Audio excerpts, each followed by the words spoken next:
है व्यर्थ ये श्रमण के बिन साम्य पान। हाँ, ऐसी कोई एक पंक्ति उसमें, मासोपवास करना वनवास जाना आतापनादि तपना तन को सुखाना सिद्धांत का मनन चिंतन सदा निभाना है व्यर्थ ये श्रमण के बिन साम्य पाना। आप मासोपवास कर रहे हैं, आचार्य भगवान ने लिखी ये पंक्तियाँ, नियमसार ग्रंथ की गाथा का पद्यानुवाद है।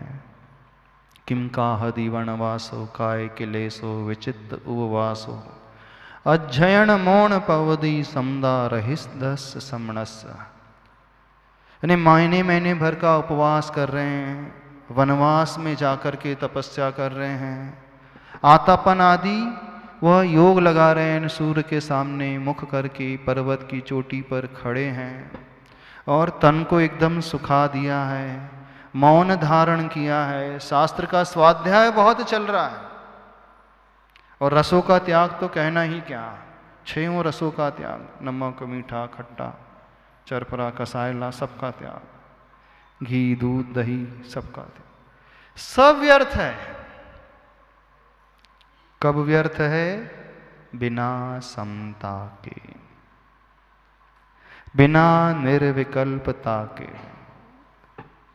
ऐसा नहीं कि थोड़ा वेटेज दे रहे हैं, वो थोड़ा तो फल मिलता है ना। कोई उपवास कर रहा है, कोई वन में तपस्या कर रहा है, कोई बहुत दिन का मौन पालन कर रहा है, कोई स्वाध्याय कर रहा है, चिंतन कर रहा है, मनन कर रहा है, आतापन आदि तप तप रहा है, थोड़ा तो फल मिलता है ना। बिना निर्विकल्पता के इतना कर भी लेता है जीव। आप लोग नहीं कर लेते? कितने उपवास कर लेते? बिना कषाय के कर लेते? एक मुश्किल से मैं पूछ रहे हैं, बिना कषाय के कर लेते? मर्जी कर लेते, समता रख करके कर लेते, टेंशन फ्री होकर के निर्विकल्प होकर कर लेते।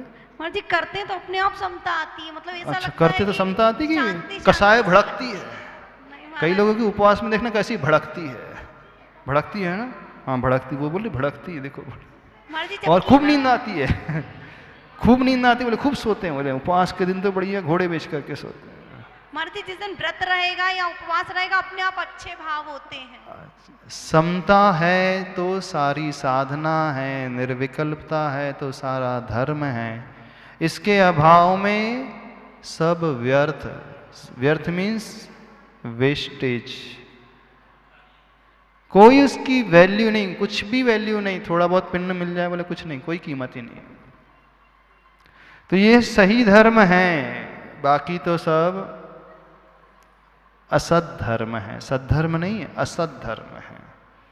सही धर्म कुछ अलग ही प्रकार का होता है, सही साधना जो है कुछ अलग ही प्रकार की होती है, और वह साधना मानसिक साधना होती है, निर्विकल्पता की साधना, हर हाल में जो समता से रहे, टेंशन फ्री। समता मीन्स टेंशन फ्री, चाहे कुछ भी हो रहा हो उसके साथ उसे कोई विकल्प नहीं, चाहे कोई कुछ भी कह रहा हो उसे कोई अंतर नहीं पड़ा, कोई कुछ भी सोच रहा हो कोई फर्क नहीं, कोई उपसर्ग भी कर रहा है कोई अंतर। उपवास है, अंतराय है, बीमारी की अवस्था है, ठंडी है, गर्मी है, कोई फर्क ही नहीं है। ठीक है, जो है सो है।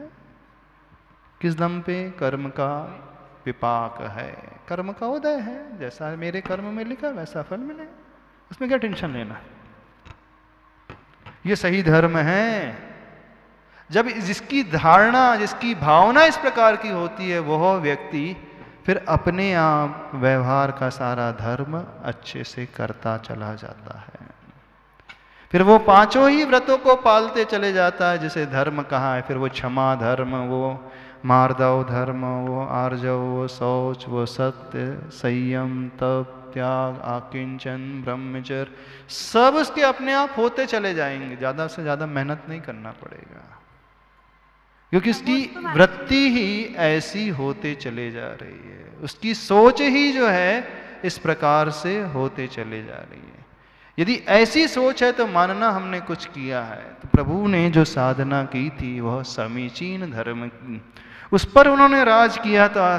तो उस विजय को वह सूचक हैं दुंदुभि प्रातिहार। वे करोड़ों जो बाजे आदि बज रहे हैं वो क्या सूचित कर रहे हैं कि धन्य है प्रभु की साधना। सद्धर्म राज जय घोषण घोष कहा सन। उसकी घोषणा जो है 10 दिशाओं में कर रहे हैं, असंख्यात जीवों से वो बतला रहे हैं, बजा बजा करके देखो ऐसे प्रभु यहाँ पर बैठे हुए हैं, आइए आइए आप इनके दर्शन कीजिए, इनका उपदेश सुनिए। खेदुंद भीर ध्वनति ते यशः प्रवादि। तो उस ऊंचे आकाश में ये दुंदुभी कौन सा गान कर रही है? प्रवाद, यानी प्रकृष्ट रूप से वह बतला रही है। क्या बता रही है? आपके यश को, यशोगाथा को बता रही है। कौन सा यश? आपके समीचीन धर्म की साधना का यश। क्या समझ में आया? तो दुंदुभी जब हम देखते हैं ना बेदी में आकर के, क्या सोचते हो आप? जब भगवान के दर्शन करते हो और उन प्रातिहारों में दुंदुभी रूपी प्रातिहार देखते हो, क्या विचार आपके मन में आता? अच्छा, देखते भी हो कि नहीं देखते? किसको फुर्सत है महाराज जी? बने होंगे दीवार में कुछ, बेदी में पीछे वो ढोल बना हुआ है, वो वीणा बनी है, वो क्या बोलते हैं, तो रही वो बनी हुई है, ध्वनि पैदा, बने होंगे, उसमें क्या लेना? कुछ विचार ही नहीं आता ना? नहीं आता। शायद ही किसी के मन में विचार आता होगा, जहां तक हम समझते हैं। दर्शन तो छोड़ दो, जब ये श्लोक भी पढ़ते हैं होंगे, जब भक्तांबर का उच्चारण भी करते होंगे, तब तो आ जाता कि नहीं आता? उस समय भी ज्यादा नहीं आता। हाँ, रटा है, याद है तो पढ़ जाते हैं। गंभीर तार रव पूरी दिग्विभा। प्राय ऐसा ही होता है जो हमने देखा है, जो अनुभव किया है, सबके साथ प्राय ऐसा ही होता है ना। अलग तो हम कुछ कह तो नहीं रहे ना कि हम कुछ उल्टा पुल्टा कह रहे हो आपके सामने। यानी देखना संसार कितना उथला है, उसकी भक्ति कितनी उथली है। गहरी भक्ति बिल्कुल नहीं है। हमें उन दुंदुभी को देख करके प्रभु के उस यश को देखना चाहिए, और यश नहीं, उनकी उस धर्म सद्धर्म की साधना को देखना चाहिए। दिखेंगे हमें वे बाजे, लेकिन दृष्टि हमारी उनकी उस साधना पर जाएगी, सद्धर्म रूपी साधना। हमें बाहर से इन आंखों से तो वो वाद्य ही दिखाई देंगे, वो ढोल नगाड़े ही दिखाई देंगे, लेकिन जब हम आंख बंद करके देखेंगे अथवा सोचेंगे, तो हमारी दृष्टि में वह उनकी उस मुद्रा को, जो तपस्या की मुद्रा है, जो परम अहिंसा रूपी धर्म को पालने वाली मुद्रा है, जो उपसर्ग और परिशह पर भी आने पर भी इनके मन में कोई विकल्प नहीं, जिनके मन में कोई टेंशन की बात नहीं, और ना ही जिन्होंने अपने व्यवहार से किसी को टेंशन दिया है, ना ही किसी के बारे में कुछ यद्वा तत्वा सोच पैदा की है, क्योंकि वो रौद्र आदि ध्यान नहीं करते हैं। वो तो हमेशा धर्म ध्यान में ही संलग्न रहते हैं। तीर्थंकर भगवान जो है, उनका वर्धमान चारित्र होता है। कौन सा चारित्र होता है? वर्धमान चारित्र। वर्धमान चारित्र वो कहलाता है जो विशुद्धि हमेशा बढ़ती जाए, यानी जो प्रोग्रेसिव होता है। एक जो ग्राफ होता है ना, वो सीधे ऊपर की ओर जो है एरो दिखाता है। बाकी सबका तो होता है आज पंचम काल में तो अप एंड डाउन चलने वाला, जिगजैग जैसा, अप फिर नीचे फिर ऊपर फिर नीचे फिर ऊपर। लेकिन जो तीर्थंकर होते हैं उनका चारित्र, उनके चारित्र में कोई अप एंड डाउन नहीं होता है, विशुद्धि कभी घटती नहीं उनकी, हमेशा बढ़ती हुई विशुद्धि। उनकी चारित्र जो होता है उत्कृष्ट क्वालिटी का, यानी पहले जो विशुद्धि थी अगले समय में, अगले मुहूर्त में, अगले दिन में और बढ़ती हुई विशुद्धि रहेगी। बाकी सबका कैसा होता है? घटता बढ़ता रहेगा।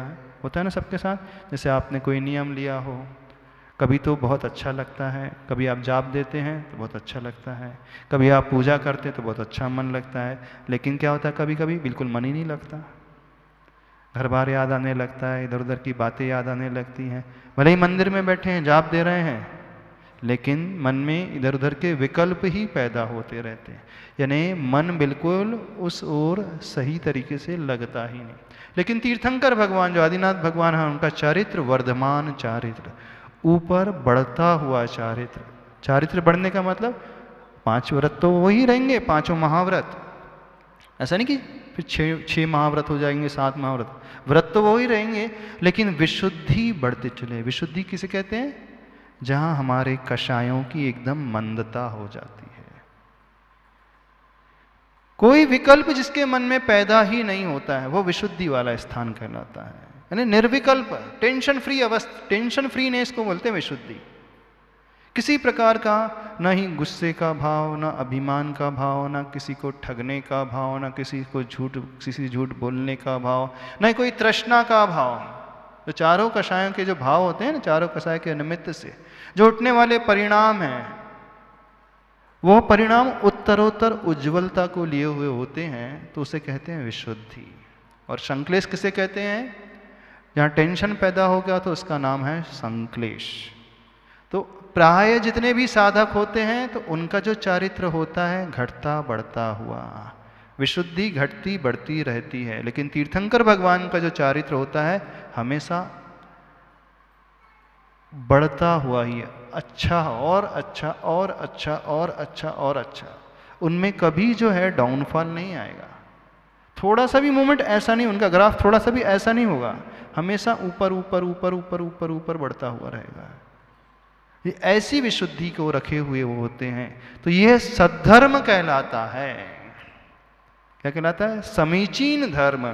तो हे प्रभु, ये जो 12.5 करोड़ जो वाद्य यंत्र बज रहे हैं, वे देवता लोग इतने सारे बाजे को बजा रहे हैं, जो दुंदुभी बाजे नहीं है, दुंदुभी प्रातिहार है, तो वो करोड़ों वाद्य यंत्र, वो दुंदुभी जो है आपकी उस कई गुना बढ़ती हुई विशुद्धि को, बढ़ते हुए चारित्र को प्रदर्शित कर रही है। धन्य है आपका चारित्र, धन्य है आपकी साधना। यानी जब हम ये श्लोक पढ़े तो प्रभु की उस साधना की ओर दृष्टि हमारी आ जाए, हाँ, तब भक्ति बहुत अच्छी होगी, तब परिणाम बहुत अच्छा पैदा होगा। फिर वो भक्ति का जो फल मिलेगा, पुण्य, वो बहुत अच्छा मिलेगा। अभी तो ध्यान कुछ जाता ही नहीं है। हाँ ठीक है, होगा होगा, हाँ बाजे बजते हैं, सुना है आगम में लिखा है 12 करोड़ 12.5 करोड़ बाजे बजते हैं। हाँ तो शादी में तो बजते हैं, उसमें क्या बात हो गई? पंचकल्याणक में भी बजते हैं तो उनके भी बज गए। तो काय की घोषणा चल रही है? सद्धर्म राज जय घोषण घोष कहसन। सद्धर्म, समीचीन धर्म के ऊपर उन्होंने राज किया, यानी ऐसा धर्म का पालन किया, वो साधना चारों तरफ फैल रही है, उसकी सुगंधी चारों तरफ फैल रही है। ठीक है, समझ में आ गया? तो खे एक अर्थ हुआ आकाश में वो दुंदुभी जो ध्वनित होती है, तो वो आपके ही यश को कहने वाली है, आपके ही यश को जो है बताने वाली है, कथन करने वाली है। बोले देवादिदेव श्री आदिनाथ भगवान की। 32 श्लोक हो गए। अगला श्लोक पुष्प वृष्टि रूपी प्रातिहार है, इसका उच्चारण कर लें। मंदार सुंदर नमेर सुपारिजात संतान कादि कुसुमोत्कर वृष्टिरंथा गंभीर तार गंधोद बिंदु शुभ मंद मरुत प्रपाता दिव्यादिवह पतति तेव च शांततिर्वा। 8 प्रातिहार है, तीर्थंकर भगवान के 8 मूल गुणों में से होते हैं। अभी तक भिन्न भिन्न प्रातिहारों का वर्णन आचार्य प्रवर ने किया। वह अशोक वृक्ष, सिंहासन, चंवर, छत्रत्रय, दुंदुभी, ये प्रातिहारों का वर्णन हो चुका है। अब ये जो प्रातिहार आ रहा है, पुष्प वृष्टि रूपी प्रातिहार, क्या अर्थ होता है पुष्प वृष्टि? भगवान के ऊपर फूलों की वर्षा करना। क्या होता है? आप लोग भी फूलों की वर्षा करते हो भगवान के ऊपर। क्या किया जाता है इसमें? भगवान के ऊपर हो रही, समोसरण में हो रही वर्षा का है। भिन्न भिन्न जाति के पुष्पों का वर्षण हो रहा है, वह दिव्य दिव्य पुष्प होते हैं। देवताओं के द्वारा पुष्प वृष्टि होती है। अलग अलग प्रकार के कल्प वृक्षों से प्राप्त हुए वे पुष्प होते हैं। कल्प वृक्ष पृथ्वी का एक वृक्ष होता है, वनस्पति का एक वृक्ष नहीं होता है। जैसे हम यहाँ पे वृक्ष देखते हैं, आम के वृक्ष है, नीम का वृक्ष है, पीपल का वृक्ष है, वट वृक्ष है, ये सब वनस्पति का एक वृक्ष है। लेकिन स्वर्गों में जो कल्प वृक्ष होते हैं अथवा भोग भूमि में जो कल्प वृक्ष होते हैं वो कौन से होते हैं? वनस्पति का एक होते हैं। कौन से कल्प वृक्ष होते हैं? पता नहीं आप लोगों को? भोग भूमि में जो 10 प्रकार के कल्प वृक्षों का वर्णन आता है, और स्वर्गों में भी ऐसे ही कल्प वृक्षों का वर्णन आता है। तो ये कल्प वृक्ष कैसे होते हैं? है तो एक इंद्रिय जीव, तो पृथ्वी कायिक है, वनस्पति कायिक है? पृथ्वी कायिक होते हैं, वनस्पति कायिक नहीं होते हैं। अब उन कल्प वृक्षों से वह उन पुष्पों को प्राप्त कर लेते हैं। कौन से पुष्प? भिन्न भिन्न प्रकार के मंदार जाति के पुष्प, सुंदर, नमेरु, सुपारिजात, श्रेष्ठ उत्कृष्ट पारिजात, संतानक आदि कुसुम यानी वो फूल। कैसे हैं? उत्कर वृष्टि उद्घा, उत्कृष्ट रूप से, श्रेष्ठ रूप से जिनकी वृष्टि हो रही है। और किस प्रकार से? गंधोद बिंदु शुभ मंद मरुत प्रपाता। गंध का अर्थ सुगंधित और उद का अर्थ जल, यानी सुगंधित जल की बिंदु से सहित। शुभ बहुत मांगलिक, मंद मंद, मरुत का अर्थ होता है हवा, वायु का झोंका, प्रपात। दिव्या, वे पुष्प जो होते हैं दिव्य होते हैं। दिवह पतति, आकाश में उनका गिरना होता है। मानो ते यानी आपके, वचसाम ततिरवा, आपके ही वचनों की पंक्तियों को वो प्रदर्शित कर रहे हैं। शब्दार्थ हो गया। बड़ा सरल है श्लोक, तो सरल है ना? नहीं है? आसान तो है। क्या कहा गया है इसमें? अलग अलग प्रकार के फूल बरस रहे हैं और वहाँ पे मंद मंद हवा बह रही है, और ऐसी हवा नहीं जिसमें सुगंधित जल की फुहार भी आ रही हैं। यानी वो जल बड़ा सुगंधित है, जैसे कोई स्प्रे कर रहा हो। किसी पार्टी में होता है ना, शादी आदि फंक्शन में होता है, फुहार आती रहती है और वो सुगंधित फुहार आती है। तो जब वह पुष्प वृष्टि हो रही है तो पुष्प वृष्टि अपने साथ साथ उस सुगंधित वायु को भी प्रवाहित कर रही है, और मंद मंद वह जल की धारा, फुहार भी पड़ रही है। तो वह वातावरण को बड़ा सुंदर बना दे रही है। अब एक विशेष बात, ये पुष्प का वर्षण, पुष्पों का गिरना, लेकिन ये प्रभु का एक मूल गुण हो गया। किसी का स्वागत हो रहा है, फूलों की वर्षा हो रही है, और प्रभु का एक मूल गुण हो गया। क्या है इसमें रहस्य? कोई रहस्य है भी कि नहीं है? आप लोग पुष्प वृष्टि प्रातिहार्य से क्या समझते हैं? क्या समझा आज तक आपने? जब जब ये स्तोत्र पढ़ा, ये श्लोक पढ़ा है, क्या अर्थ निकालते हैं आप? फूलों की वर्षा हो रही है, बस। और क्या हो रहा है? और भी कुछ हो रहा है? नहीं हो रहा है?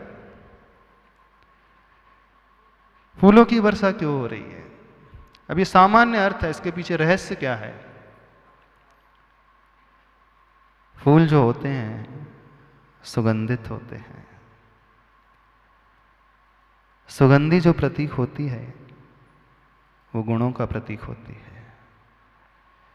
जिसके भीतर जितने गुण होते हैं, क्वालिटीज होती हैं जिस व्यक्ति के भीतर, उसके गुणों का प्रचार, उसके गुणों का प्रसार, उसकी ख्याति, उसकी प्रसिद्धि चारों तरफ फैलती है। कहने के लिए सुगंधित पुष्प बरस रहे हैं, लेकिन भाव इसके पीछे कुछ अलग ही है। और वो कौन से भाव हैं? जिन आदिनाथ भगवान की स्तुति आचार्य प्रवर कर रहे हैं, उन पुष्प वृष्टि के माध्यम से कर रहे हैं। वो पुष्प का वर्षण नहीं है। मुख्यतः दो एंगल से यहाँ पर इस भाव को समझने की कोशिश करना है, श्लोक के भाव को। यहाँ पर आचार्य भगवान ने जो लिखा है, पहले उस भाव को देख लेते हैं। अंतिम चरण में आचार्य भगवान ने उस मूल तथ्य को हम सब के लिए बताने की कोशिश की है। क्या है? दिव्या दिवह पतति ते वचसाम ततिर्वा। वो फूल मानो क्या है? वो फूल तो है तो दिव्य। दिव्य का अर्थ क्या होता है? आप बोलते हो ना दिव्य है। दिव्य का अर्थ क्या होता है? नहीं पता? माइक से बोलना थोड़ा सा। दिव्य का शाब्दिक अर्थ क्या होता है? दिव्य का अर्थ है अलौकिक, जिसकी कोई तुलना न की जा सके, संसार में दिव्य जिसके का अर्थ समान कुछ ना हो। मनोहर। मनोहर। वैसे देखा जाए तो दिवी जायते इति दिव्य, यानी जो उस स्वर्ग में होने वाले पुष्प होते हैं, दिव्य का अर्थ होता है स्वर्ग। और जो स्वर्ग से पैदा हुए हैं वो दिव्य कहलाते हैं, शाब्दिक अर्थ। अब वो ऐसे फूल नहीं हैं जैसे आज वर्तमान में मिल रहे हैं। अब इन फूलों में तो बहुत सारी त्रस राशियां रहती हैं, बहुत सारे त्रस जीव रहते हैं। लेकिन वो जो पुष्प बरस रहे हैं वो दिव्य हैं, स्वर्ग में होने वाले, कल्प वृक्ष से प्राप्त होने वाले वो फूल हैं। हाँ, नमोस्तु महाराज जी। महाराज जी, ऐसे सामान्य अतिशय हो जाता है, जैसे चांडाल ने जो अपने नियम का पालन करा था, उसमें भी देवों ने पुष्प वृष्टि की थी और हाँ, सिंहासन हाँ। लगाया था, तो क्या वो भी दिव्य फिर तीर्थंकर में, और उनमें फिर वो तो सामान्य हो गया। हाँ, फिर वो हाँ, गुण देवों ने कैसे तो पुष्प हुआ? वृष्टि की थी, ठीक है। हाँ, वो गुण हाँ, चांडाल के ऊपर वर्षित, फिर चांडाल और तीर्थंकर एक जैसे हो गए, ऐसा। गुण कैसे हुआ फिर वो अरिहंत परमेष्टि के? जब मतलब गुण तो कुछ विशेष होना चाहिए, अब वो चांडाल में चांडाल के ऊपर वर्षा की थी देवों ने, हमें हाँ, बताना। ऐसे मतलब महाराज जी नहीं, चांडाल के ऊपर तो वर्षा नहीं की थी। कहने का मतलब महाराज जी कोई अतिशय होता है या फिर कोई अच्छा किसके नियम ऊपर पालन वर्षा की करता थी? है? देवों ने चांडाल के ऊपर फूलों की वर्षा की थी। किसके ऊपर की थी बताना।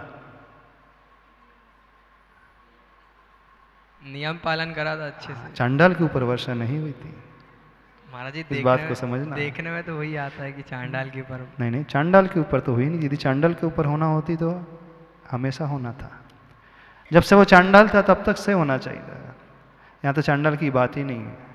तो महाराज जी मतलब जब कोई दृढ़ता से नियम जब पालन व्यक्ति, करता है, हाँ, वो अपने बात पर कही, या फिर अतिशय होता है कोई, जो नियम, ये जो पुष्पों की वृष्टि हुई थी, व्यक्ति के ऊपर कभी नहीं होती वृष्टि, कभी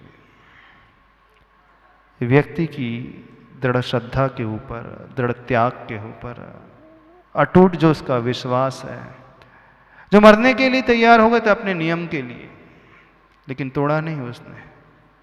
जो उसकी गहरी श्रद्धा थी अपने नियम के प्रति, अपने संकल्प के प्रति, अपने धर्म के प्रति, उसने प्राण देना स्वीकार कर लिया। प्राण ही नहीं, उसने सांसारिक वैभव को भी त्याग दे दिया।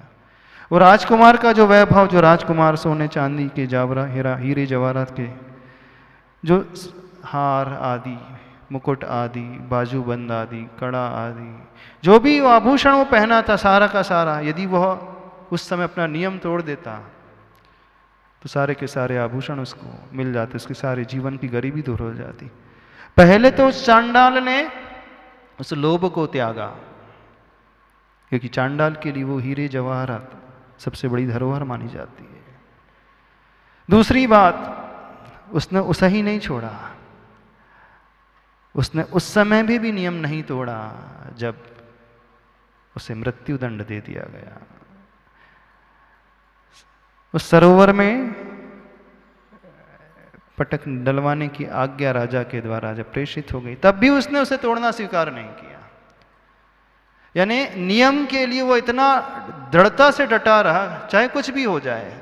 उसे सांसारिक वैभव नहीं लुभा पाया, उसे वो भय भी नहीं डरा पाया, मौत का भय। ना वो लोभ के वशीभूत हुआ और ना ही वो भय के वशीभूत हुआ। दो ही चीज होती है संसार में। आप लोग जब आते हो ना मंदिर, या तो लोभ लेकर के आते हो भगवान के पास, या डर करके आते हो। दो ही चीज़ें होती हैं। डर कौन सा?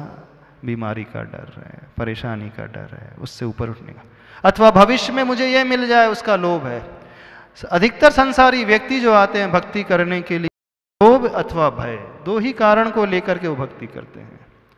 लेकिन वो चांडाल की पर्याय में रहते हुए भी उससे लोभ लुभा नहीं पाया और भय भयभीत नहीं कर पाया, स्वयं की मौत का भय, और वो हीरे जवाहरात का लोभ भी उसे लुभा नहीं पाया। कितनी बड़ी बात है।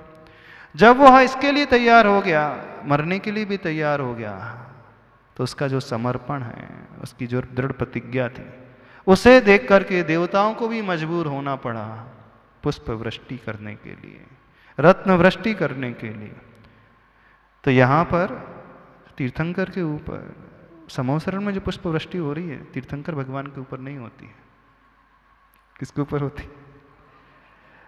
उनके गुणों के प्रति, जो उनकी साधना है, गुणों की साधना है, जो उनके भीतर प्रकट हुई, उसको देख करके तीर्थंकरों के ऊपर उन्होंने पुष्प वृष्टि की। और वो पुष्प कुछ अलग ही प्रकार से प्रतीत हो रहे हैं। नमोस्तु महाराज। पुष्प कैसे होते हैं जी?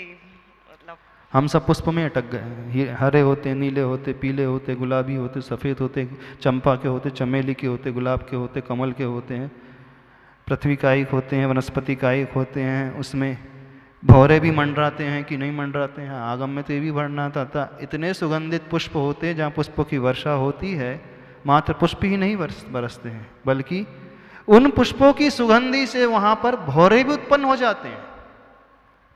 यानी इतनी पावरफुल स्मेल, फ्रेग्रेंस निकलती है कि भौरे उस पुष्प के चारों ओर गुंजायमान होते रहते हैं। वो पुष्प गिर रहे हैं और साथ में वो भौरे भी हैं। इसका मतलब है जहां भौरे बैठे हुए हैं तो आर्टिफिशियल तो नहीं होंगे, हाँ? आर्टिफिशियल तो होंगे नहीं। वो पुष्प पृथ्वी कायिक भी नहीं होंगे, पृथ्वी कायिक तो होंगे नहीं, पुष्प तो होंगे तो वनस्पति कायिक। और भौरों से सहित यानी बड़े सुगंधी को लिए हुए हैं पुष्प, छोटे मोटे पुष्प नहीं, बड़े अच्छे क्वालिटी वाले पुष्प। क्योंकि भौरे वहीं पर बैठ सकते हैं। हम दुनिया को बेवकूफ़ बना सकते हैं, आप प्लास्टिक के फूल को रख करके, गुलदस्ता रख करके, प्लास्टिक के फूलों की माला बना करके, तोरण द्वार लगा करके ये दिखाने की कोशिश कर सकते हो कि आपने तोरणदार फूलों का बनाया है। लेकिन उन प्लास्टिक के आर्टिफिशियल फूलों के तोरणदार पर कभी भौरा नहीं आता। आता है, हमने देखा है, प्लास्टिक का ही भौरा रहता है। हाँ, ऐसे भी गुलदस्ते देखे हैं जहाँ प्लास्टिक के फूल हैं, फाइबर्स के फूल हैं, और वही प्लास्टिक की ओस की भी बूंद है और प्लास्टिक का ही भौरा है। बिल्कुल ऐसे भी गुलदस्ते हमने देखे हैं। और ऐसे तोरण द्वार भी, जब फूल है उसी में ओस की बूंद भी है और उसी पर भौरा भी चिपका हुआ है। वही सब प्लास्टिक का, सब आर्टिफिशियल, एवरीथिंग इज आर्टिफिशियल। तो देखने में तो ऐसा लगता है, हाँ बस स्प्रे करने की आवश्यकता रहती है, सवेरे सवेरे उसमें स्प्रे कर देते हैं। जैसा फूल होता है, गुलाब है तो गुलाब का स्प्रे कर दिया जाएगा, चमेली तो चमेली का स्प्रे, जास्मिन है तो जास्मिन का स्प्रे कर दिया जाएगा। तो ऐसा लगेगा कि हाँ सुगंधी को देख करके बिल्कुल ओरिजिनल है, लगता है ना। लेकिन वहाँ जो पुष्प वृष्टि हो रही है वो वास्तव में ओरिजिनल ही रहते हैं, वो आर्टिफिशियल नहीं होते हैं। और वो ओरिजिनलिटी वो भौरों के माध्यम से परिचय को देने वाली है। तो यहाँ हम बात कर रहे हैं, व्यक्ति प्राय पुष्प के रंगों में अटक गया, पुष्प की सुगंधी में अटक गया। वो वनस्पति कायिक है कि पृथ्वी कायिक है, आर्टिफिशियल है कि नहीं है, फूल चढ़ाना कि नहीं चढ़ाना, उसमें अटक करके रह गया। अब ये वो सोच ही नहीं रहा है, ध्यान ही नहीं जा रहा है ये फूल बरस क्यों रहे हैं, क्यों बरसते हैं। उस ओर यदि हमारा ध्यान चला जाए तो ये पुष्प वृष्टि प्रातिहार हमारे लिए सार्थक साबित हो जाएगा। कितने लोगों का उस ओर ध्यान जाता है। यहाँ आचार्य प्रवर इसी श्लोक के अंत में लिख रहे हैं, दिव्या दिवह पतति ते वचसाम ततिर्वा। अंतिम दो शब्दों को देखेंगे, तीन शब्दों को देखेंगे तो आपको भाव समझ में आ जाएंगे। ते वचसाम ततिर्वा, इसमें सब कुछ छिपा हुआ है। ते का अर्थ होता है आपके, वचसाम यानी वह वचन, शब्दावली, तत् ये मतलब उन पंक्तियाँ, वो शब्दावली, शब्दों की पंक्तियाँ। वो फूल नहीं है, क्या प्रतीत हो रहे हैं, आपके सर्वांग से अथवा आपके श्रीमुख से खिरने वाले वे शब्द ही हैं जो परोपकारी हैं, जीवों के लिए उपकारी हैं, उत्थान करने वाले शब्द हैं। देखने में फूल हैं पर वो फूल नहीं है। वो क्या है? वह दिव्य उपदेश का वर्णन कर रहे हैं। वचनों की पंक्ति को ही आकाश में खिरा रहे हैं। आचार्य भगवान यहाँ पर अंतिम चरण में दिव्या दिवह पतति ते वचसाम ततिर्वा, वे पुष्प ऐसे प्रतीत हो रहे हैं प्रभु मान्य, वे आपके सर्वांग से अथवा श्रीमुख से खिरने वाले भिन्न भिन्न वचनों की पंक्तियां ही हो।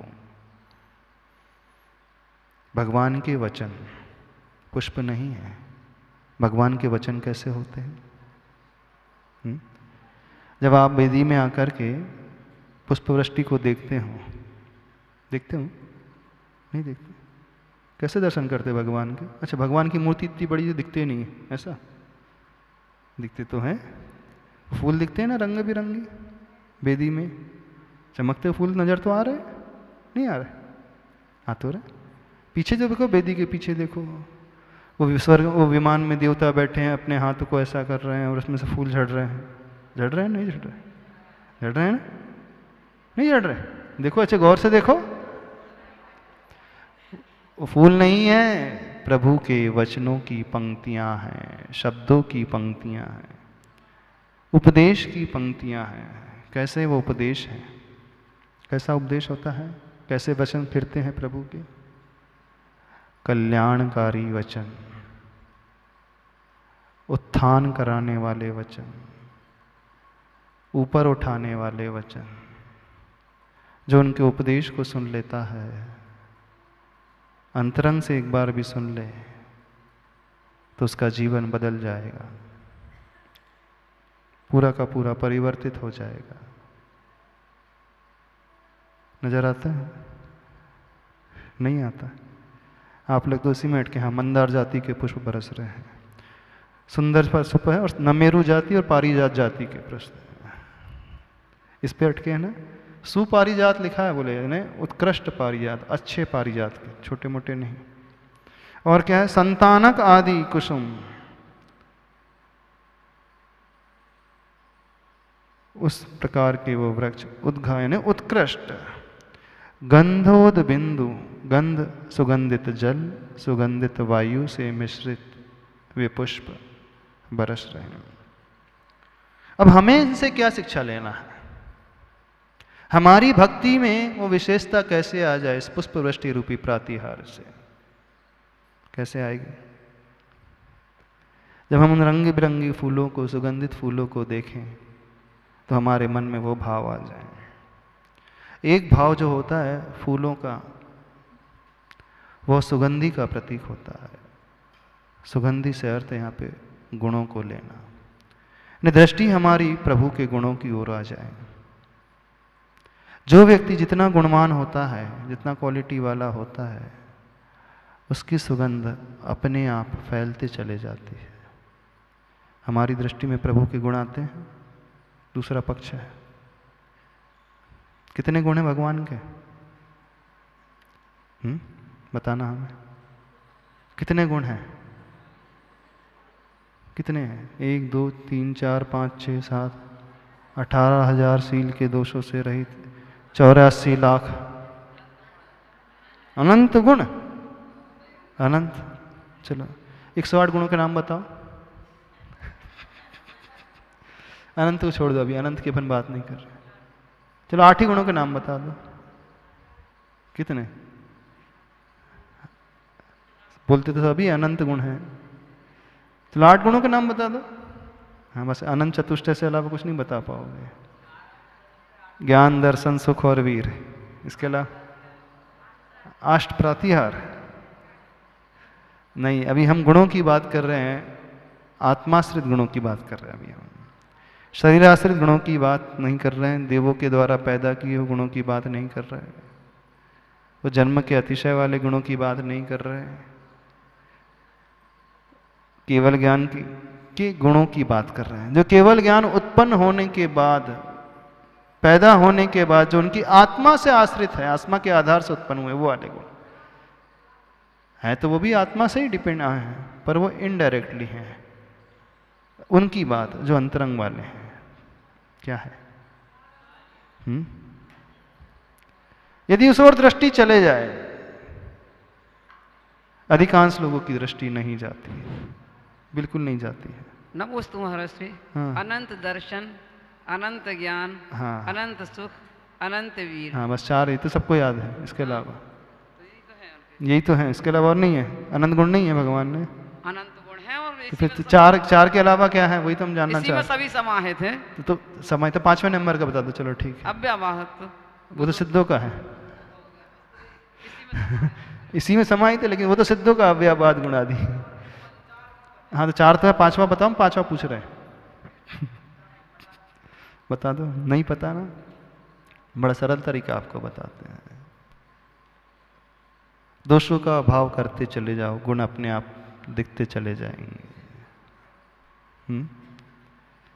दोष मालूम? दोषों का अभाव करते चलो, अपने आप गुण स्पष्ट रूप से दिखते चले जाएंगे। और सरल तरीका बता दो, प्रैक्टिकल तरीके से देखना सीखो भगवान को।